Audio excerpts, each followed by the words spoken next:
أعوذ بالله من الشيطان الرجيم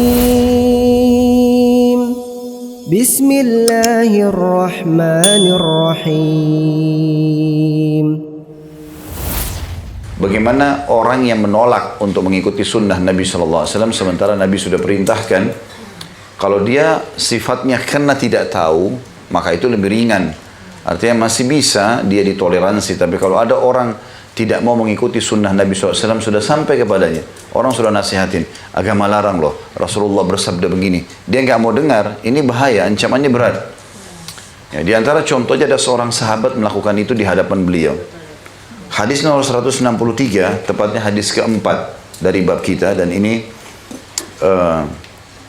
disebutkan dari Abu Muslim. Ada juga yang mengatakan Abu Iyas Salama bin Amr bin Al-Aqwa radhiyallahu anhu, anna rajulan akala inda Rasulillah sallallahu alaihi wasallam bishimalihi faqala kul biyaminik qala la astati' qala la istata'ta ma mana'ahu illa al-kibr fama rafa'aha ila fihi. Hadis ini riwayat Muslim. Artinya, Salama bin Amr bin Aqwa radhiyallahu anhu memberitakan bahwa ada seorang laki-laki makan di samping Rasulullah sallallahu alaihi wasallam. Ini maksud samping adalah makan, ya, satu tempat dengan Nabi SAW. Sebagian pendapat mengatakan itu, atau memang duduk di sebelah Nabi dan lagi makan bersama Nabi SAW dengan menggunakan tangan kirinya.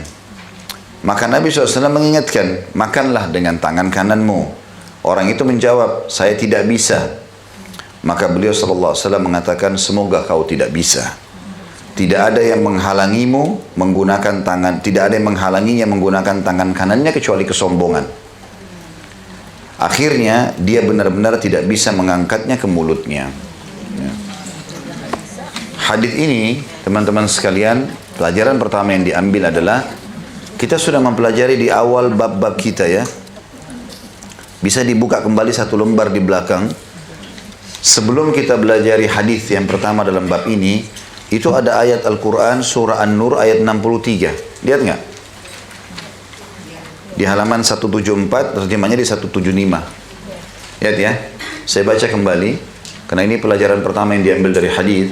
A'udzubillahi minasyaitonirrajim, falyahdharil ladzina yukhalifuna an amrihi an tusibahum fitnatun aw yusibahum adzabun alim.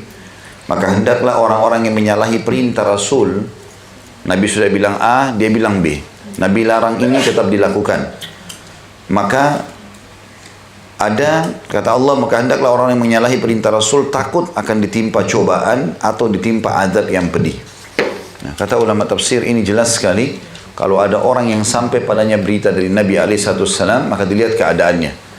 Kalau dia karena jahil, nggak tahu, gitu kan, atau dia masih mau memastikan apakah benar ini sumbernya, niatnya memang itu dengan antara dia sama Allah sementara, maka Allah masih selamatkan dia.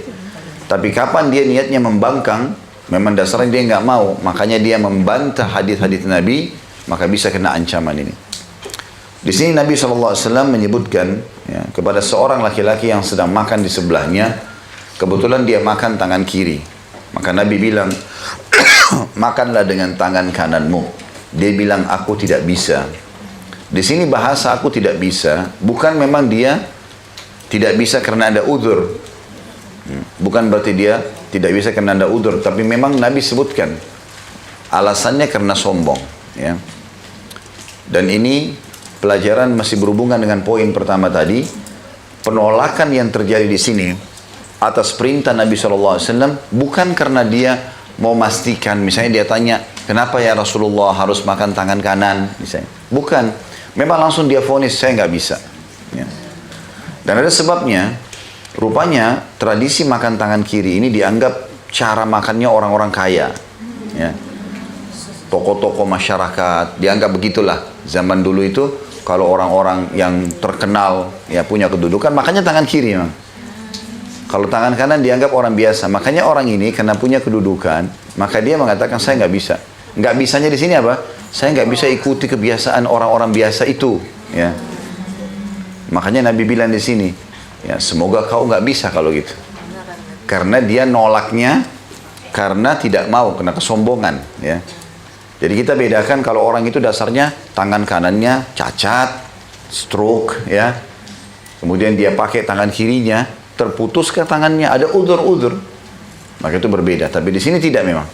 Dia berpikir makan tangan kiri khusus orang yang sudah menengah ke atas, makan tangan kanan itu orang menengah ke bawah. Makanya dia bilang, saya nggak bisa. Kalau tidak dijelaskan poin ini, nanti Bapak Ibu kalau baca hadis ini menganggap kok Nabi tiba-tiba doain orang keburukan ya. Benar nggak? Padahal sebenarnya bukan itu.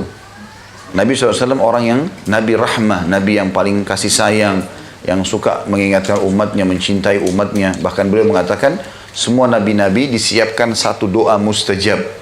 Jadi semua doanya umumnya diterima, tapi ada satu doa, begitu diucapin langsung Allah terima.